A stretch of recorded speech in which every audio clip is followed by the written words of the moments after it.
Chapter 12, The Meeting. Renner Kalo. There were no further reports about the children. Not one word about them. Not even anything about their mother.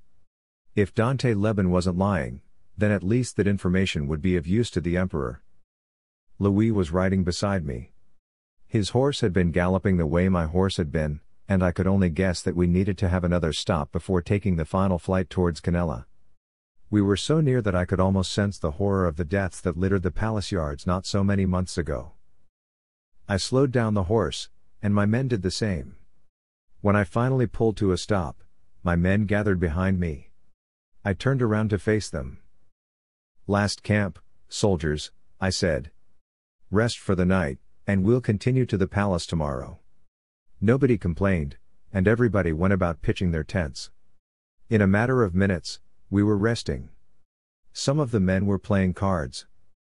I walked around and checked on my men to make sure that nobody was missing. What were the Emperor's plans now? Nothing had been leaked about the boy's capture, and I wondered if I would ever learn the reasons why he wanted the boy dead. Dante Leben had remained silent too. I wondered where he was now. Louis came trotting towards me. He dismounted quickly and walked towards me. He seemed concerned. "General," he said. "Akean Noto captured the boy." "Where did you get the news?" "It's been going around like wildfire in Amer. Apparently, the Emperor visited the Queen. And when Akean learned about it, he went straight to Amer to give the boy to the Emperor." I stared blankly at Louis, afraid of what he had to say next. "Your boy wasn't with them," Louis added, perhaps sensing my distress. I exhaled. "What of the boy then? Does the Emperor have him now?" I gritted my teeth. This is bad. If the Emperor had his hands on the boy, I wondered how I would ever take him to be protected by the masked warriors. That's the part that got muddled. All I knew was that Akean left Amer in a rage. Nobody had heard anything about the boy from that point in the story. He frowned. Or maybe they were keeping that information to themselves. "The boy escaped?" I said askingly. "There's no telling. How could he? He's inside Amer's walls guarded by the Queen's guards and General Akean Noto's soldiers. It did not seem possible." "True. There's no way that the boy could escape unless he really could turn invisible and run away unseen, the way Dante Leben told me. It means we have to be fast on our journey. We need to reach Canella soonest and see for ourselves," I said. "How long since General Noto left for Canella?" 2 days. That means he could already be dining with the Emperor today. There's no time to waste. "Rouse the soldiers. Tell them we leave again in 30 minutes, I said urgently. Louis nodded and turned away. He rode the horse and roamed the camps, shouting instructions to my men. "Mayo, if you're not with your friend, then where the hell are you?" I silently cursed myself. Bettina would be so mad at me once she learned that I had been lax about our son's security. I closed my eyes and pushed away thoughts about my wife. I met Bettina when we were still young soldiers. She had red, short, curly, wild hair. And her face was one I could almost say was handcrafted by the gods themselves. She took my breath away at the exact moment I laid eyes upon her face. I fished a cigar from my coat pocket and lit it. It was sad that Bettina and I had to be soldiers. That I had to be a war general when she did not. That she had to join another war general's camp instead of mine. That we had to leave Mayo behind with his grandma. If Bettina found out that I had lost contact with our son, she would be furious. And her long-ago plea to be set free, to get out of our marriage vows, would be opened again on our tables. I had to find my son. I looked at Louis as he kept on rousing the soldiers. Everyone was getting ready.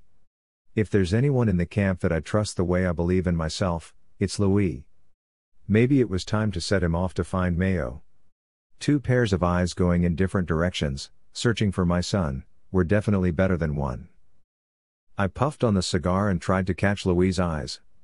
When he looked at me, I motioned for him to come over. He trotted over, and I waited until he was seated beside me. I offered him a cigar, and when we were both enjoying the smoke, I told him he had to leave and look for Mayo on his own.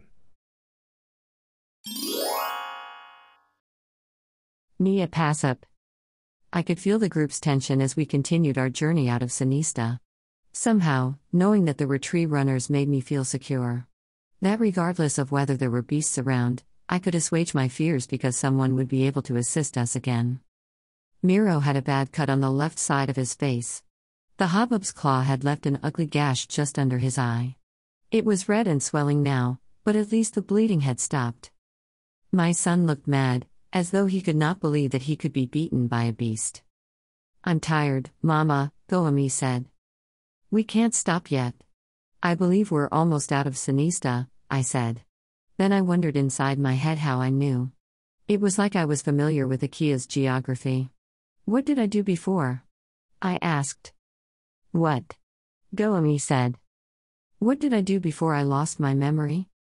Goemi pursed her lips. "You were a barmaid." "Are you sure? Was I not a mapmaker or something of the sort?" Goemi flushed and shook her head vehemently. It was strange the way I seemed to be familiar with places I had supposedly never seen. "If we head further north, we'll be safe from all the beasts." "Are you sure, Mama?" Goemi asked. Barely, I wanted to say, but instead, I said, "I'm sure." Then I swallowed and hoped that my daughter did not notice my uncertainty. I looked back as Quila and Mayo's horse caught up with ours. They were bickering. Again. "What is it this time?" I asked both of them. Mayo said that we couldn't continue heading north because that will bring us to the Canellan Palace, Quila said. "But we'll find Kino in the palace." "Yeah. But well, he's scared again," Quila said glumly. "Let's leave him here to be eaten by beasts," Goemi suggested. Surprisingly, Miro laughed as though he clearly understood what we were talking about. Quila gasped. "It's a joke," Goemi muttered. Then she became silent. "Let's move now. I don't want to spend another night here," I said. Sinista's glow was different. It was as though the sunlight bathing it passed through a coating of some sort, making the light subdued and the place even eerier. The horse Quila and Mayo were riding was close by. "Do you think we'll ever find them?" Quila asked. "We will find a way to rescue them," I said half-heartedly. "You'll have your friends back." "And your son too," Mayo said in a rush. "You have to remember Kino." Kino Amerk, I played the name again inside my head. Nothing came to me, though. Could Mayo be telling the truth? Did he really know me from my past? And yet, that would mean that Goemi and Miro had been lying to me all along. The problem with the situation was that only one of them could be telling the truth, and I did not know which I preferred. My memories deserted me, and for that, I was dependent on what was being said about me. I shook my head. "I don't know about that," I said. "You have to remember," Mayo said again.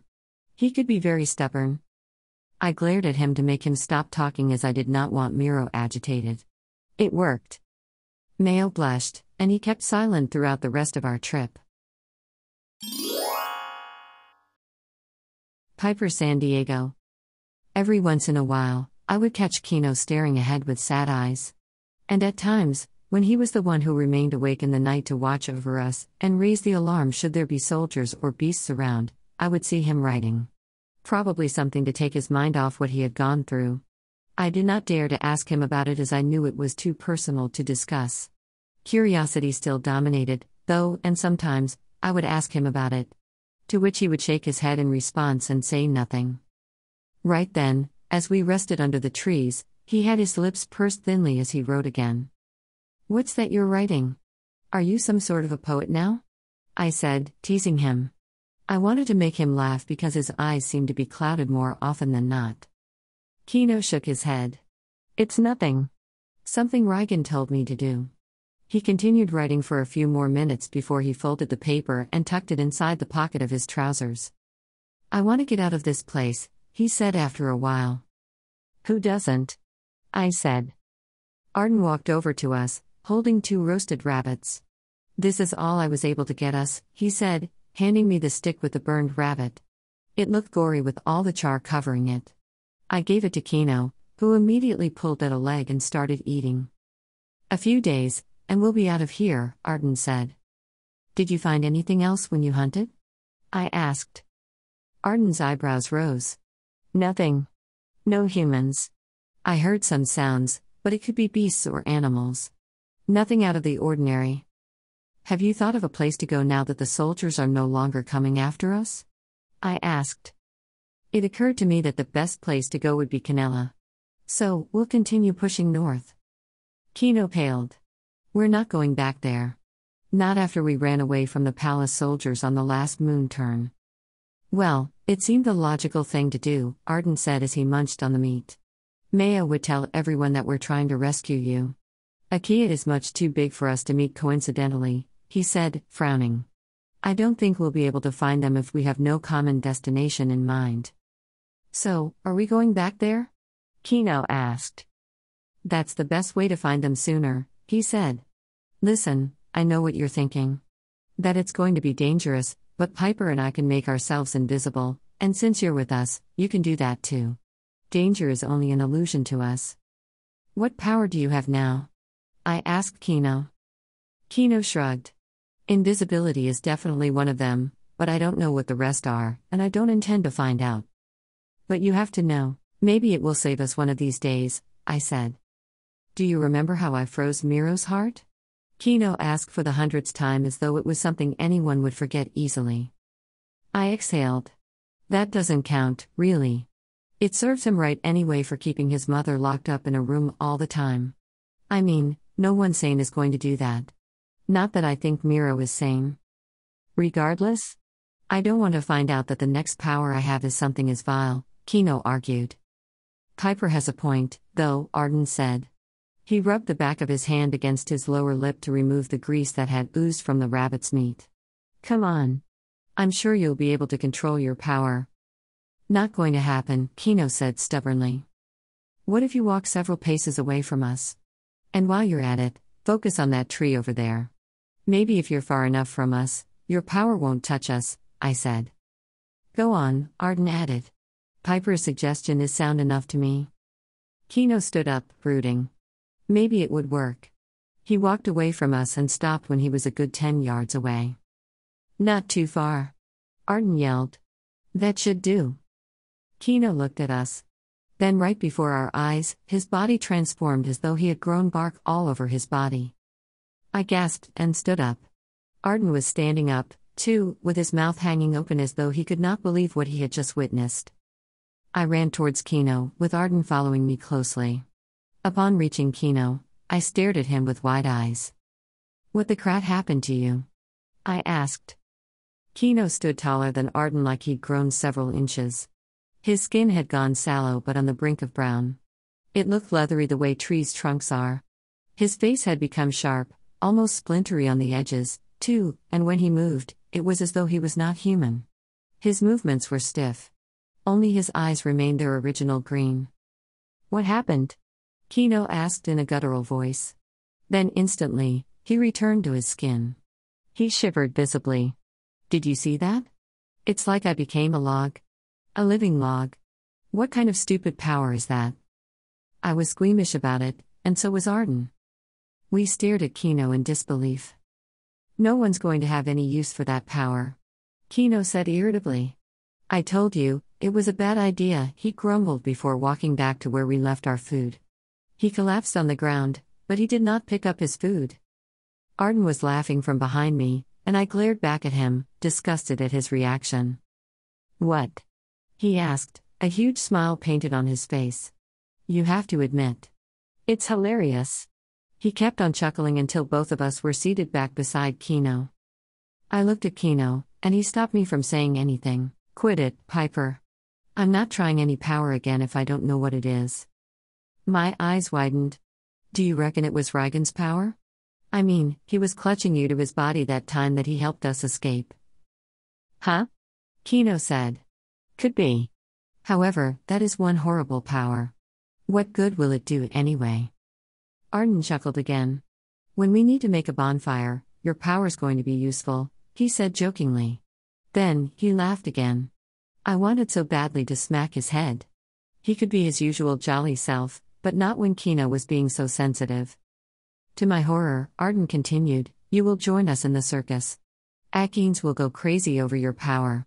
He broke into another fit of laughter. Kino frowned, but this time, He reached for the rabbit and started eating again. Arden suddenly became silent. "Wait," he said in a hushed voice. His face had gone ashen. "I think I heard something." Instantly, I turned invisible, and Kino and Arden did too. The hubbub's eyes glared around us, their fangs were bared, and saliva dripped from the edges of their huge mouths, but their yellow eyes fell upon nothing. I tensed and wondered if they would find us. Two among the pack sauntered towards us slowly, their noses rising in the air as though trying to sniff at us. It was the stupid rabbit's fault. I threw away the one that I was holding, hoping that Arden and Kino would do the same. Kino and Arden did too, and the hubbubs turned to where the meat landed. They gobbled up the meat, snarling at each other. The two hubbubs remained in front of us. They stared right into my eyes as though they could see me, and I froze. Maybe the beast's eyes could see through the invisibility. Then I jumped as one of the hubbubs snarled at the rabbit's meat that remained lying on the ground. I yelped, and the silence was broken. Arden quickly unsheathed his sword and thrust it at the hubbub in front of me. The hubbub fell and whimpered, but it struggled to its feet again and aimlessly leapt at us. It hit Kino, and he fell backward, his body showing. The other hubbub saw the commotion and moved towards us. Arden leapt and kept on swinging his sword, but there were many hubbubs, and Arden was only a lad. I drew the dagger I had with me and slashed at the nearest hubbub, but it was in vain. I pierced its side, but it was not enough to weaken the hubbub. It snarled at me, but I was fast, and I scampered up a tree.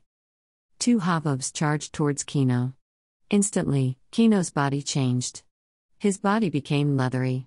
The hubbub's teeth sank into his shoulder, but there was no damage, as though the leathery skin was impenetrable to the hubbub's fangs. Arden swung forcefully at the other hubbub, and its head was severed from its body. The dismembered head rolled across the ground. Another hubbub leapt towards Kino, but he was standing now, and he did not look as scared.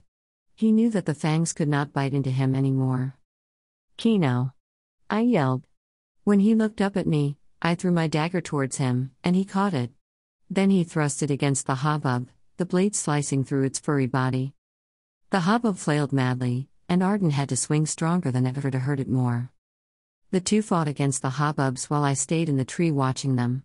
I felt helpless through it all, not knowing what to do. I should have taken a sword, too, so that all of us were armed. I searched around for a stick, a pole, something I could use to help, but nothing was in sight. Several hubbubs were lying on the ground motionless. But there were still several fighting against Kino and Arden. I watched in horror as a hubbub leapt at Arden, its fang biting against his clothes. Then it dragged Arden away. I jumped from the tree and picked up rocks, throwing them as hard as I could at the hubbub. Arden kept on swinging his sword until the metal blade came in contact with the hubbub's body. He twisted the sword into its body, sending its guts spilling to the ground until it fell motionless on top of Arden. I ran towards him to help. At least that was something I could do. I pushed at the hubbub, and Arden did too until he was loose. He leapt to his feet and ran back to where Kino was. A hubbub was pinning Kino to the ground, but there wasn't cause for worry because the hubbub could not tear away Kino's flesh. Kino kept fighting with only my dagger. Then another hubbub leapt towards Kino, biting him on his left leg. Kino howled as the hubbub's fangs pierced his leg at the spot where the arrow had struck him. Arden slashed at the hubbub and kicked at it until it was dead. I looked around us. Not one hubbub was standing.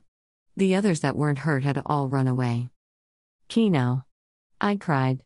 His body changed to normal again, and he was twisting in pain. I looked at the part where the fang had bitten him and wondered how the hubbub managed to do so. Then my jaw dropped as my gaze fell upon the old wound. It was bleeding badly, and the tear had grown bigger. Arden crouched down beside me and tied a piece of cloth to stop the bleeding. Kino cried out. "Gag him," Arden said to me. "He's too noisy." There was nothing to use as a gag. "Bite into this, Kino," I said as I put the dagger's hilt in his mouth. Kino's teeth sank into it as Arden tightened the cloth around Kino's left leg. "There's nothing that can be done now. Get the horse, Pyper. We can't stay here for long. The smell of death will spread, and we could find ourselves surrounded by another pack of hubbubs yet again." I nodded and ran away to get the horse.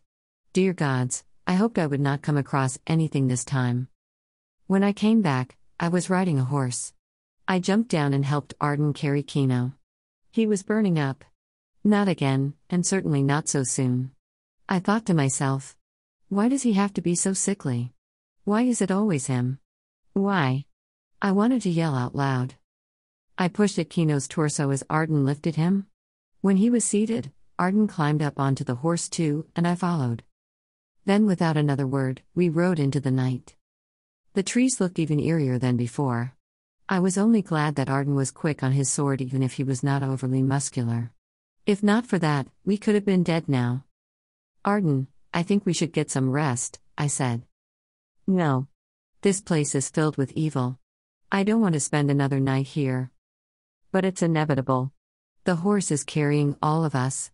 If we don't let it rest, it will die, I said, feeling sorry for the horse.